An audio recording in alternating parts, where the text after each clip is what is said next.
Jeremiah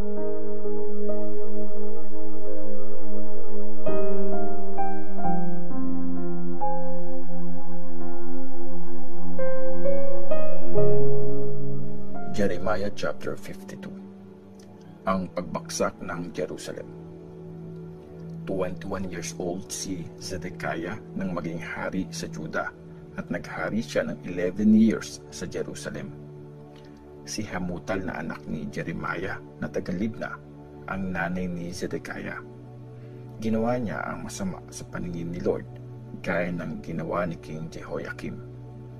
Dahil dito, sobrang nagalit si Lord sa Jerusalem at sa Juda, kaya pinalayas niya ang mga ito mula sa harapan niya.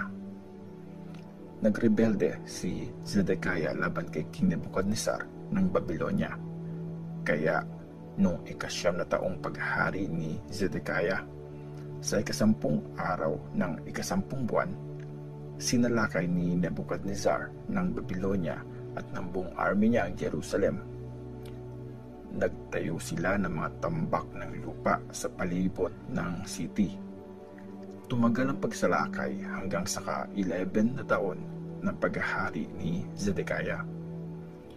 Noong 9 na araw ng 4 na buwan ng taong yun, nagkaroon ng sobrang tinding tagutom sa city at wala na makain ang mga tao. Nabutas ang isang parte ng pader ng city at tumakas ang lahat ng sundalo. Tumaan sila sa gate na nasa pagitan ng 2 pader sa may garden ng hari, kahit na nakapalibot ang army ng Babylonia sa buong city. Tumakas sila papuntang Jordan Valley, pero hinabol sila ng mga sundalong Babylonian at naabutan si Zedekiah sa may kapatagan ng Jericho. Nagkawatak-watak ang army ni King Zedekiah at iniwan siya. Nahuli ng mga Babylonians si Zedekiah at dinala kay King Nebuchadnezzar na nasa Ribla noon. Doon siya hinatulan. Pinatay ng hari ng Babylonia ang mga anak na lalaki ni Zedekiah sa mismong harapan nito. Pintay rin sa Ribla ang lahat ng mga officials ng Juda. Pinadukot ng hari ang mga mata ni Zedekiah, tapos kinadena siya at tinalang bihag sa Babylon. Doon siya kinulong hanggang mamatay. Winasak ang temple. Noong 10 araw ng 5 buwan, sa 19 na taon paghahari ni Nebuchadnezzar sa Babylonia, nagpunta sa Jerusalem si Nebuzaradan, ang advisor ng hari at commander ng army niya. Sinunog niya ang temple ni Lord, ang palasyo ng hari at ang lahat ng bahay sa Jerusalem. Sinunog din niya ang mga bahay ng mga importanteng tao doon. Kiniba ng mga sundalong Babylonians na kasama ni Nebuzaradan ang lahat ng pader sa palibot ng Jerusalem. Tapos, tinalang bihag ni Nebuzaradan ang mga taong naiwan sa city, pati na ang mga kumampi sa hari ng Babylonia. Kasama rin ang mga naiwang mahuhusay na workers. Pero iniwan ni Nebuzaradan sa lupain ang ilan sa mga pinakamahihirap para maging caretakers ng mga ubasan at para maging magsasaka. Pinagpuputol ng mga Babylonians ang mga haliging bronze sa temple ni Lord, pati na ang mga patungan nito at ang malaking palanggana ng tubig na gawa sa bronze. Dinala nila lahat ng bronze papuntang Babylon. Kinuha din nila ang mga lalagyang gawa sa clay, pala, panggupit ng mitya, mga gamit para sa insenso, at lahat ng gamit na bronze na ginagamit sa mga gawain sa temple. Kinuha rin ng commander ng army ang lahat ng bagay na gawa sa gold at silver. Kinuha nila ang mga maliliit na mga mangkok, lalagyan ng apoy, palanggana, palayok, mga lampstand, mga gamit para sa insenso, at ang mga mangkok para sa handog na iinumin. Dahil sa sobrang bigat, di na kayang timbangin ang 2 haligi, ang malaking palanggana, ang 12 na torong bronze na nakalagay sa ilalim ng palanggana, pati na ang patungan na pinagawa ni King Solomon para sa temple ni Lord. Pareho ang sukat ng dalawang haligi, 27 feet at 18 feet pabilog.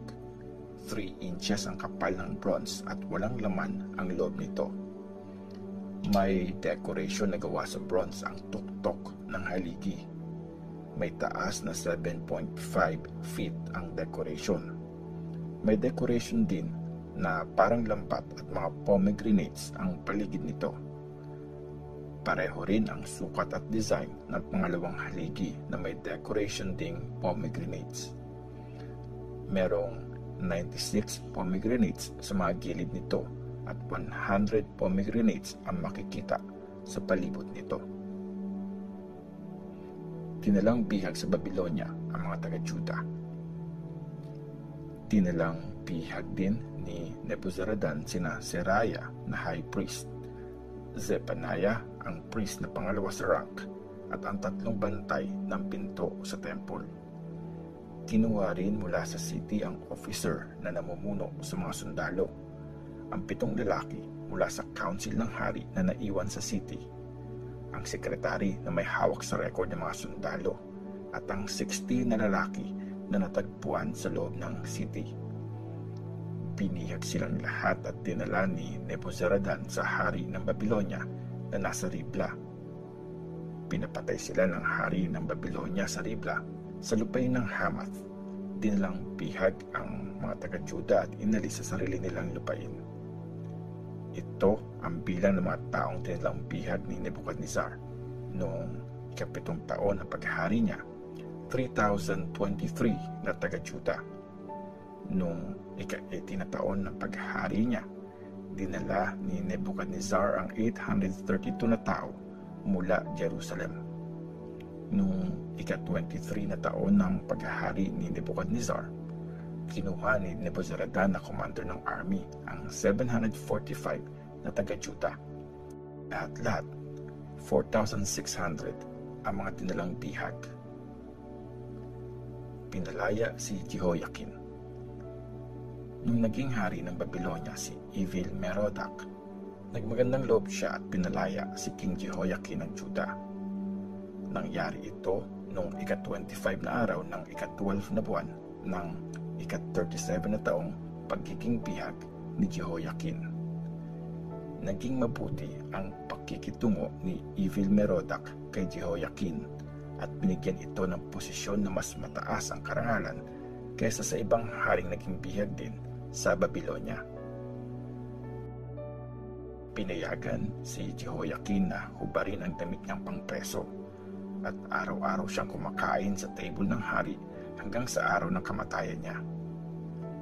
Binigyan pa ng hari ng Babylonia ng allowance si Jehoiakim para sa pang-araw-araw niyang pangailangan hanggang sa araw ng kamatayan niya.